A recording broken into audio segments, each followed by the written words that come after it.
勘探船在那个夏夜进村了，他们是从水路上来的，来得悄无声息。他们的外地口音使他们的话听上去极不可靠。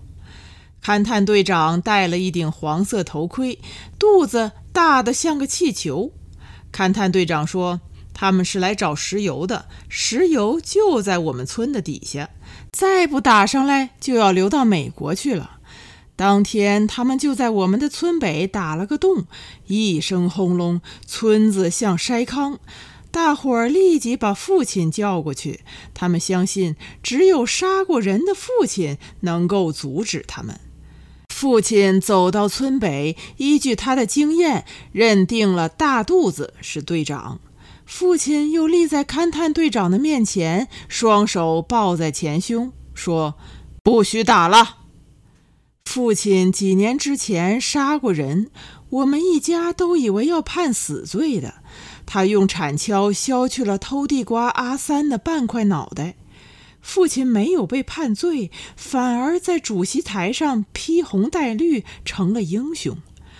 这里头有许多蹊跷，但不管怎么说，杀人一旦找到了合理借口，杀人犯就只能是英雄。父亲说：不许打了。勘探队长说：你是谁？父亲说：再打你就麻烦了。父亲把这句话撂在村北，一个人回家玩手电去了。父亲把手电捂在掌心里，10只指头瞎子一样鲜活、红润、透明。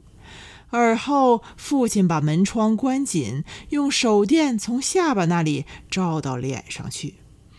母亲被父亲吓得像老鼠，她认为父亲的那模样比鬼还难看。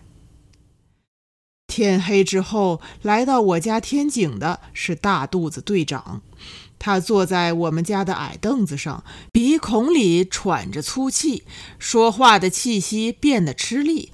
他称我的父亲亲爱的同志，然后用科学论证了石油和马路、汽车的关系，尤其强调了石油与电的关系。他说，石油就是电，有了石油，村子里的所有树枝上都能挂满电灯，也就是手电。月亮整个没用了。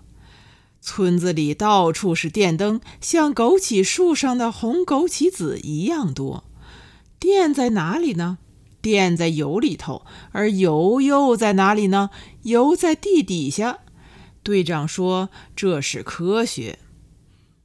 父亲后来沉默了。母亲说，你听他瞎扯。父亲严肃无比地说，你不懂。母亲反驳说，你懂。父亲说，这是科学。母亲说，你晓得什么是科学？父亲便沉默。他对科学不做半点解释，把科学展示得如他的沉默一样深邃，魅力无穷，由不得你不崇敬。父亲对勘探队长说，你们随便打，除了大闺女的床沿，你们哪里打洞都行。